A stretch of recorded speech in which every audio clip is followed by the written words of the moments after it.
Soyons honnêtes, 2 minutes. Les chances que tu fasses 10K de MRR avec ton SaaS sont de moins de 1%. Parce que le marché est devenu ultra saturé, parce que tu n'as aucune certitude d'avoir de l'attraction, et parce que ça va te coûter cher en temps, en énergie et en argent. Pour faire plus de 10K de MRR, tu as juste besoin de 3 éléments. 1. Dérisquer ce que tu construis. 2. Faciliter la distribution. 3. Optimiser pour la récurrence. Bref, tout ce dont tu as besoin, c'est une stratégie. Et ça tombe bien, c'est exactement ce que je vais t'offrir aujourd'hui dans cette vidéo. Bonjour à tous, je m'appelle Florent Turin, ça fait 6 ans que j'entreprends dans la tech et aujourd'hui j'aide les devs à lancer et scaler leur business à l'ère de l'IA. Sans plus tarder, on va voir la méthode exacte qui va te permettre de faire vraiment exploser ton MRR en 2025. Déjà, on part d'un constat, c'est que l'IA vient foutre le bordel dans l'ordre établi. Et ça, c'est une chance pour nous de sortir notre épingle du jeu, mais c'est aussi un avantage pour les builders. Pourquoi c'est un avantage pour les builders? Parce que les builders vont pouvoir builder 10 fois plus vite, 10 fois plus de choses. La question qui se pose du coup, c'est qu'est-ce qu'on build? On doit gérer le paradoxe du choix. Comment savoir quoi choisir? Plus on a de choix, moins c'est facile de choisir. On doit maintenir le focus. Si on est trop focus sur un seul truc, on va pas vraiment exploiter ce changement de paradigme. Si on est trop dispersé, notre impact sera dilué et on sera complètement invisible. Et justement, comment devenir visible et le rester quand on est spécialisé dans la construction? C'est pour toutes ces questions que j'ai créé la méthode NERDS. La méthode NERDS, c'est ce qui se fait le mieux au niveau business appliqué aux développeurs. NERDS, du coup, ça veut dire Niching Ecosystem for Revenue Diversification and Scaling. L'idée de la méthode NERDS, c'est on va se créer sur une niche précise un écosystème complet de produits, de services qui va nous permettre de devenir la référence et de devenir inarrêtable, indisruptible et inévitable. Donc, la base de la méthode NERDS, c'est choisir une niche. C'est la première étape. Et ça, il faut qu'on y arrive à le faire plutôt bien parce que c'est plutôt primordial.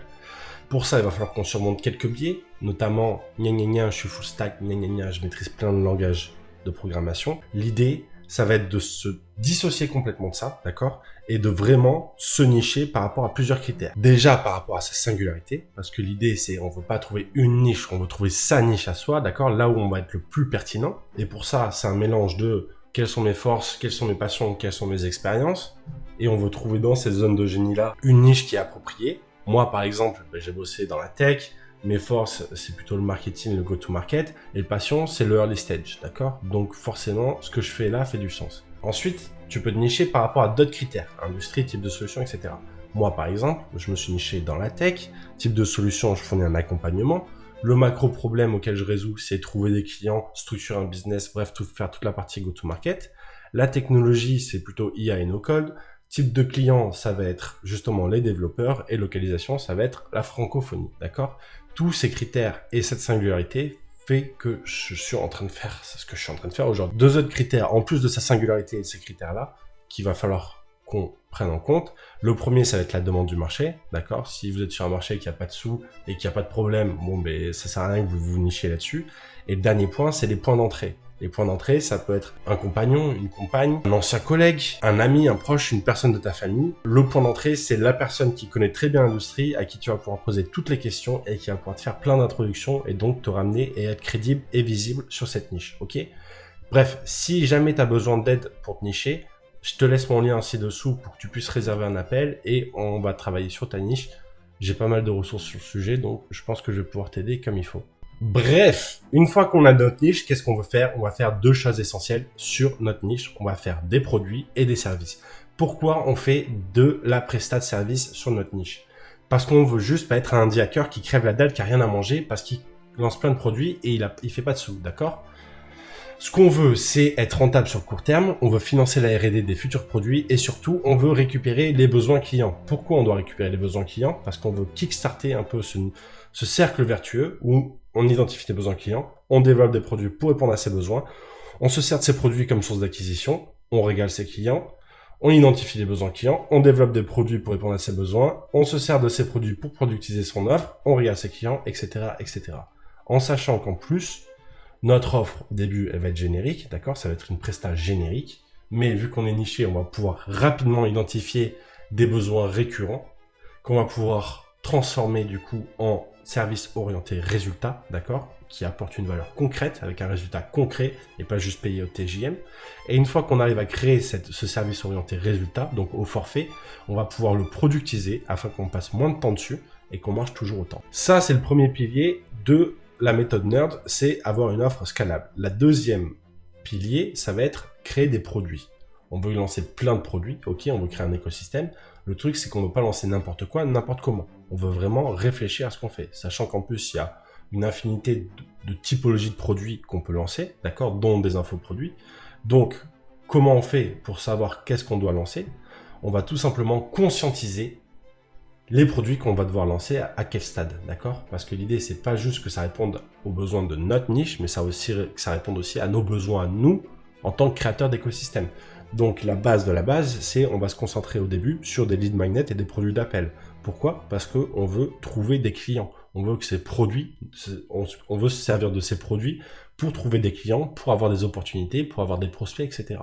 Donc au début, on se focalise sur les lead magnets, les produits d'appel, et puis au fur et à mesure, plus on a d'opportunités, plus on va pouvoir se concentrer, plus on va pouvoir remonter un petit peu la chaîne et se concentrer sur des produits qui vont nous aider à productiser notre offre, typiquement qui vont permettre d'améliorer la valeur perçue.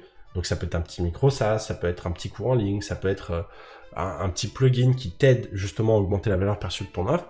Et ça va être aussi tout ce qui permet d'accélérer la livraison, donc qui n'est pas forcément disponible à l'utilisateur final, mais qui toi va te servir. Donc c'est une petite automatisation, c'est un petit agent autonome. Ça va te permettre de répondre aux besoins plus rapidement en y passant moins de temps.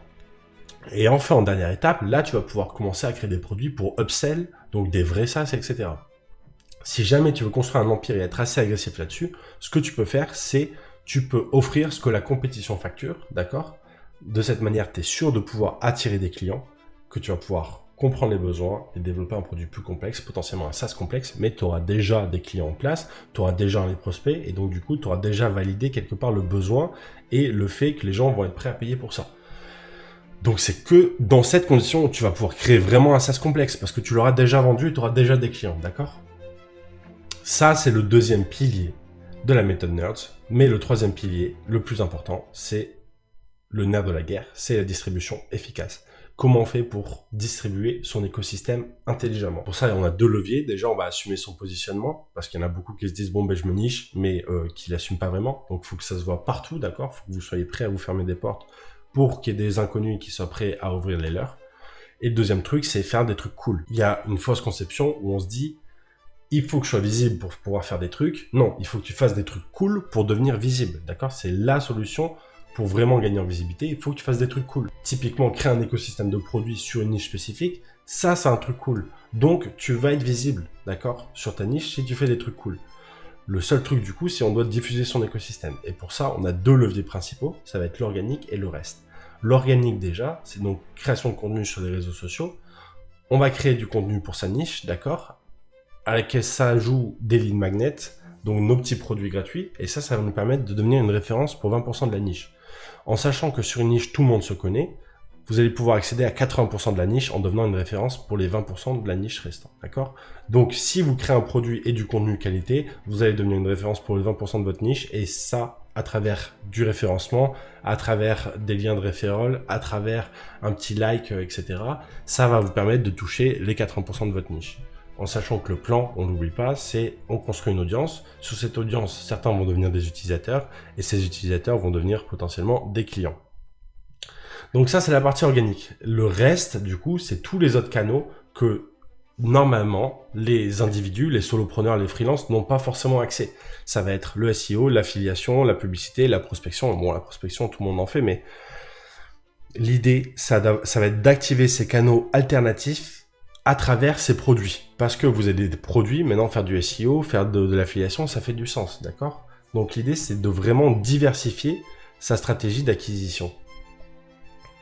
Et surtout, on a cette petite partie au milieu qui sont les synergies entre l'organique et le reste. Vous allez pouvoir vous servir de l'organique pour pouvoir exploser les autres canaux d'acquisition. Typiquement, vous avez une accroche qui marche bien dans le contenu, vous allez pouvoir vous en servir pour faire de la pub. Et vos pubs vont surperformer la compétition parce que vous avez déjà craqué le truc en organique. Si vous faites de la prospection, plutôt qu'envoyer des call mail à la con, vous pouvez envoyer une vidéo hyper quali où vous parlez exactement des problématiques de votre cible. Pour l'affiliation, pareil, vous avez des contenus qui marchent bien, vous filez ça à vos affiliés pour les aider à diffuser vos produits. Et le SEO, vous pouvez faire un énorme article SEO et le fragmenter, l'atomiser en petits posts ou inversement, faire plein de petits posts et en faire un vrai article SEO. Bref, vous avez des super synergies à trouver entre l'organique et le reste. Tout ça, il suffit juste encore une fois de conscientiser quelque part ce qu'on doit faire et de le mettre en place. Et cette méthode, ça permet du coup de diversifier vraiment ses canaux d'acquisition et aussi de diversifier ses revenus potentiellement. Parce qu'à devenir une référence sur votre niche, vous allez pouvoir faire de l'apport d'affaires, vous allez pouvoir faire de l'upselling, vous allez pouvoir faire du downselling. Et surtout, c'est là où tout l'écosystème commence à prendre son sens, d'accord? C'est que vous avez les canaux alternatifs et le contenu autour qui va vous permettre de ramener du monde sur vos produits et vos produits qui vont vous permettre de ramener du monde sur votre offre productisée. Donc voilà, ça c'est la méthode Nerds. Pour moi, c'est la seule méthode qui va te permettre d'aller chercher 10, 20, 30, 40, 50 cas de MRR en solo de manière assez certaine. C'est pas fait pour tout le monde évidemment. Donc j'ai créé un petit test qui s'appelle le score de Nerdcitude. Tu vas pouvoir trouver le lien ci-dessous. Remplis-le, ça prend 2 minutes et tu seras fixé si cette méthode est faite pour toi par rapport à quitter ton profil, tes aspirations, etc. Si jamais ça t'intéresse, je te garantis qu'on peut aller chercher 10K de MRR sous 6 mois si tu prends mon accompagnement premium. Il me reste 3 places pour la promo de janvier. Donc voilà, si tu as des fortes résolutions et de grosses ambitions pour 2025, je pense que c'est l'accompagnement parfait, surtout si tu es un builder. Donc n'hésite pas à remplir le test et voir si on est compatible. Je te souhaite une très bonne année. Et on se voit très vite la semaine prochaine pour de nouvelles vidéos. Salut, ciao.